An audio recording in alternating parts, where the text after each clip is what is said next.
दरअसल सालगिरह नहीं थी, वहां पर 4 अहम मुलाकातें, जिनमें से कुछ लोग वो थे जो पाकिस्तान के अंदर रजीम चेंज में अपना रोल अदा कर रहे थे। आज ये 2 बड़ी खबरें मैं आपसे शेयर कर रहा हूँ। इन 2 बड़ी खबरों के बाद आपको पाकिस्तान का सियासी सिनेरियो, 3 घंटे से ज़्यादा जारी रहने वाली मीटिंग में आसफ अली जरदारी साहब इस बात पर राजी हो गए और इस शर्त पर राजी हुए। आसफ अली जरदारी साहब का राब्ता बाबूजी से होता है और बाबूजी से राब्ते में साबिक वज़ीर आज़म इमरान खान से वाकई एक नहीं, एक से ज़्यादा अहम तरीन मुलाकातें हुई। बल्कि एक मुलाकात में तो ये डिस्कस हुआ, वहाँ पे बड़ा वाज़ेह तौर पे ये बात हुई और ये बातचीत चीज़ डिस्कस हुई। डिजिटल पाकिस्तान की वीडियोस देखने के लिए हमारा चैनल सब्सक्राइब कीजिए और बेल आइकॉन को प्रेस कीजिए ताकि आप हर वीडियो से बाखबर रह सकें। बिस्मिल्लाहिर्रहमानिर्रहीम, अस्सलातु वस्सलामु अलैका या सय्यदी या रसूल अल्लाह, अस्सलातु वस्सलामु अलैका या सय्यदी या हबीब अल्लाह। दोस्तों, मैं आपका राना अज़ीम। पाकिस्तान की सियासत इस कदर खौफनाक हो चुकी है, इस कदर जालमाना हो चुकी है कि अब ये इल्म नहीं कि कौन आपके साथ है, कौन आपके साथ नहीं है। चंद रोज़ कबल चर्चा हो रहा था हर तरफ के एक जरदारी सापे बारी और वाकई आसफ अली जरदारी ने एक ऐसे ख़ानदान को तोड़ के ये साबित कर दिया कि लोगों की जोड़ तोड़ के वो मास्टर हैं। चौधरी परवेज़ इलाही, चौधरी शुजात हुसैन के दरमियान कभी ज़िंदगी में इतना इख्तलाफ पैदा नहीं हुआ था जो चौधरी शुजात हुसैन की मुलाकात के बाद पैदा हुआ। और फिर चर्चे होना शुरू हो गए कि जरदारी आया और उसने हमजा शहबाज को बचा लिया, लेकिन कुछ दिन बाद ही बाजी उल्ट गई और ऐसी बाजी उल्टी कि आसफ अली जरदारी साहब कोरोना के मर्ज पे मुब्तला होके घर के अंदर आराम फरमा रहे हैं। क्या जरदारी साहब बीमार हैं या मामला कुछ हो रहा है? आज आपको इस हवाले से एक अहम खबर देते हैं। एक और अहम खबर देंगे, क्या वाकई कोई ऐसी मुलाकात हो रही है कि जिससे अपोजिशन, जिससे बल्कि हुकूमत जो आने वाले दिनों में अपोजिशन में जाने वाली है, ये खौफसदा है।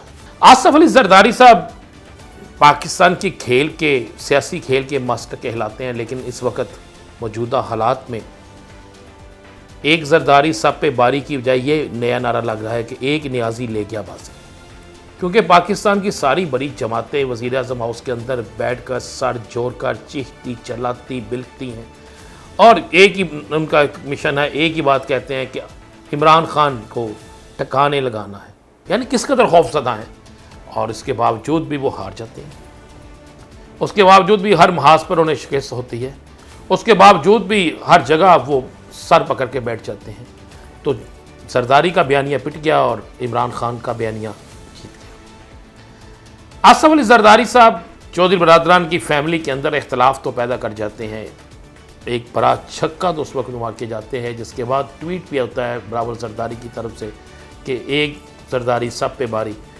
लेकिन कुछ दिनों बाद ही क्या होता है कि वो मुस्लिम लीग काफ, जिसके कायद चौधरी शुजात हुसैन थे, चौधरी शुजात हुसैन साहब को उनकी सदारत से फारिग कर दिया जाता है। तारक बशीर चीमा साहब जो है उनको जनरल सेक्रेटरीशिप से फारिग कर दिया जाता है। और मज़े की बात यह है कि चौधरी परवेज़ इलाही साहब को वोट डालने वाले 2 ऐसे MPA भी हैं जो तारक बशीर चीमा साहब के नीचे MPA हैं, यानी वो MNA हैं और उसके नीचे वो MP हैं। इसके बाद यह चीज़ वाज़ी हो गई थी कि जहाँ पर चौधरी शुजात हुसैन की सियासत आखिरी हिचकियाँ ले रही है, वहाँ पर तारक बशीर चीमा की भी सियासत ख़त्म हो गई। आसफ अली जरदारी साहब ने जब देखा कि पाकिस्तान के अंदर उनकी बाजी उल्ट रही है, तो अचानक वो एक सालगिरह के बहाने दुबई चले गए। बहुत से हल्कों में ये बात ज़ेरे गौर थी, ज़ेरे बहस थी कि आसफ अली जरदारी साहब क्या लेने गए। दुबई में कौन सी सालगिरह है जो पाकिस्तान में मनाई जा सकती है, दुबई में नहीं मनाई जा सकती। और दुबई में ख़ास सालगिरह मनाने का मकसद क्या था? और अगर वो दुबई सालगिरह मनाने गए हैं तो बेटा बाप की सालगिरह में शरीक क्यों नहीं है, बहन भाई की सालगिरह में शरीक क्यों नहीं है, बेटियां बाप की सालगिरह में शरीक क्यों नहीं है? ये भी एक सवाल या निशान था। दरअसल सालगिरह नहीं थी, वहाँ पर 4 अहम मुलाकातें थी। उन 4 अहम मुलाकातों में से एक मुलाकात वो थी जो पाकिस्तान के अंदर से कुछ लोग वहाँ गए थे और 3 मुलाकातें वो थी जो पाकिस्तान से बाहर से लोग थे, जिनमें से कुछ लोग वो थे जो पाकिस्तान के अंदर रजीम चेंज में अपना रोल अदा कर रहे थे। वहाँ पर जाने के बाद आसफ अली जरदारी साहब को मेरी इत्तला के मुताबिक ये पैगाम दिया गया कि आसफ अली जरदारी साहब, मौजूदा हालात में आपको इलेक्शन की तरफ जाना होगा। ये उन 4 में से एक शख्सियत ने कहा। 3 घंटे से ज़्यादा जारी रहने वाली मीटिंग में आसफ अली जरदारी साहब इस बात पर राज़ी हो गए और इस शर्त पर राज़ी हुए कि मुझे इक़्तिदार में चाहे सिंध के अंदर हिस्सा मिले, मुझे ज़रूर मिलना चाहिए। वक्ती तौर पर तो उनसे ये हामी बन लेगी, लेकिन मेरे पास इतला ये है कि आने वाले वक्त में शायद उनकी ख्वाहिश उसी तरह रद्द हो जाए जिस तरह उन्होंने ख्वाहिश जाहिर की थी कि पंजाब में हमज़ा ही वज़ीर आला रहे, जिस तरह उनकी ख्वाहिश और उनसे वादा था कि ज़िमनी इलेक्शन में हुकूमती इत्तेहाद जीतेगा। इस मुलाकात के बाद आसफ अली ज़रदारी साहब जब वहाँ से रवाना होने लगते हैं या वहाँ से फारिग होते हैं तो आसफ अली ज़रदारी साहब का राब्ता बाऊजी से होता है और बाऊजी से राब्ते में दोनों के दरमियान बड़ा सख्त अल्फाज का तबादला ख्याल होता है। कुछ राय कहते हैं कि एक वक्त में बाऊजी गुस्से से फ़ोन बंद कर देते हैं, थोड़ी देर बाद दोबारा राब्ता फिर बहाल होता है और उसमें बाऊजी कहते हैं कि हमें शायद उतना नुकसान इमरान खान ने नहीं पहुँचाया जितना नुकसान आपने पहुँचाया।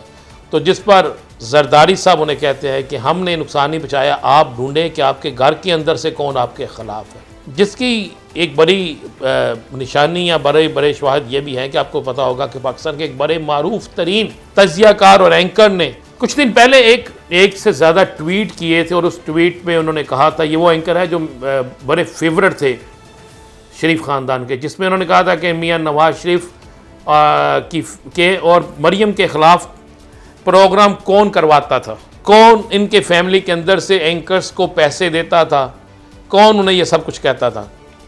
तो ये इशारा आसफ अली ज़रदारी साहब का उस एंकर्स के मुताल्लिक़ होता है कि आप पहले जाके अपने गिरेबान में जाके या अपनी वो जिसे पंजाबी कहते हैं ना, पंजाबी में कहते हैं अपनी मंजी थले डांग फेरो। तो ये एक फ़िक्रा था जो वहाँ पे कहा गया। उसके बाद मियाँ मोहम्मद नवाज शरीफ साहब बाऊजी राज़ी नहीं हुए कि फ़ौरी इंतखाबात में अभी राज़ी नहीं, जब तक हम आवाम को रिलीफ ना दें हम किस तरह राज़ी। तो उस पर उन्हें जवाब मिलता है कि फिर इस पर आपको अपनी सियासत किसी और तरफ जाती नज़र आएगी। तो बड़े वाज़ेह है कि पंजाब में जब मुस्लिम लीग नून की सियासत नहीं रह जाती और इसी तरह बाकी जगहों पर भी इनकी सियासत ख़त्म होती है और सिर्फ वफाक के अंदर वो रह जाते हैं, रवास से लेकर इस्लामाबाद तक, और उसके बाद टैक्सला भी उनमें और अटक भी उनमें नहीं होता, तो फिर वो कैसी सियासत होगी। तो आखिरकार उन्हें भी इलेक्शन की तरफ जाना पड़ेगा, जो उनको पंजाब की सूरत में इशारा मिल चुका है। अब उसके बाद आसफ अली ज़रदारी साहब का अचानक बीमार हो जाना, फिर बिलावल भुट्टो ज़रदारी साहब का भी अचानक PDM की सियासत में रोल थोड़ा थोड़ा कम हो जाना, कि जिस दिन से बीमारी सामने आई उसके बाद आप गौर करें तो आसफ अली ज़रदारी साहब की बीमारी के बाद बिलावल भुट्टो ज़रदारी भी कोई खामोशी का थोड़ा सा रोज़ा रख चुके हैं। उनके बाकी लोग तो बोल रहे हैं, लेकिन उस तरीके से बिलावल भुट्टो की ललकार नज़र नहीं आ रही जिस तरीके से वज़ीर आज़म हाउस में 2 प्रेस कॉन्फ्रेंस में उनकी ललकार नज़र आई थी। तो जिससे ये इशारा मिलता है कि दुबई यात्रा, उसके बाद बीमारी और उसके बाद आपस के इख्तिलाफ़ात, इसका मतलब है कि PDM जो एक बड़ी सियासी प्लेटफॉर्म था, ये कुछ अरसे में टूटने जा रहा और पाकिस्तान के अंदर नए इलेक्शन की फ़ज़ा कायम होने जा रही है। मैं पहले भी कह चुका हूँ कि नए इलेक्शन पुरानी हल्का बंदियों पे होंगे। ये जो एक शोर मचता है ना कि नई हल्का बंदियाँ, इसमें टाइम लगेगा, कोई टाइम नहीं लगेगा। पुरानी हल्का बंदियों पे इलेक्शन होंगे और बहुत सी सियासी जमातें पुरानी तनख्वाह पे ही काम करेंगी। अब चलते हैं दूसरी बड़ी खबर की तरफ। क्या कोई अहम मुलाकात हुई है? इमरान खान इस कदर पुरसकून क्यों है? जिस दिन सुप्रीम कोर्ट मोअज़्ज़ज़ नज़रिया का एक फ़ैसला आना होता है, उस फैसले से पहले एक वीडियो बनी गाला से शेयर की जाती है। वो वीडियो बड़ी वाज़ेह होती है कि शाम का सूरज ढल रहा है मगरब के वक्त और इमरान खान उस ढलते सूरज को देख रहे हैं। तो उस पर जब जैसे ही वो वीडियो सामने आती है तो उससे बहुत से लोग बहुत सा मतलब निकालते हैं।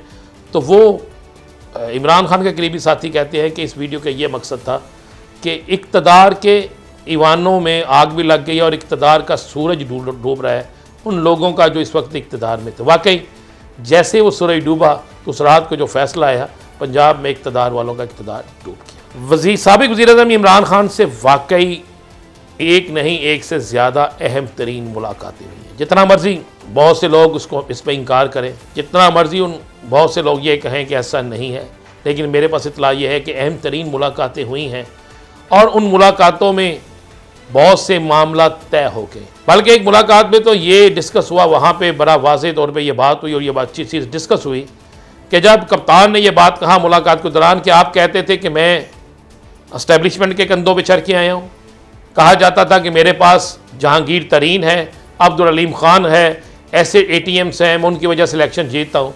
तो जो मैंने ज़िमनी इलेक्शन जीता, ना मेरे पास एस्टेब्लिशमेंट थी, ना मेरे पास जहांगीर तरीन था, ना मेरे पास अलीम खान था, और ना ही मैंने किसी और की इस्तेमाल किया। मेरे पास बस ईया का नाम व ईया का नस्ताइन, ये सबसे बड़ी ताकत थी जिसकी बुनियाद पर मैं इलेक्शन जीता।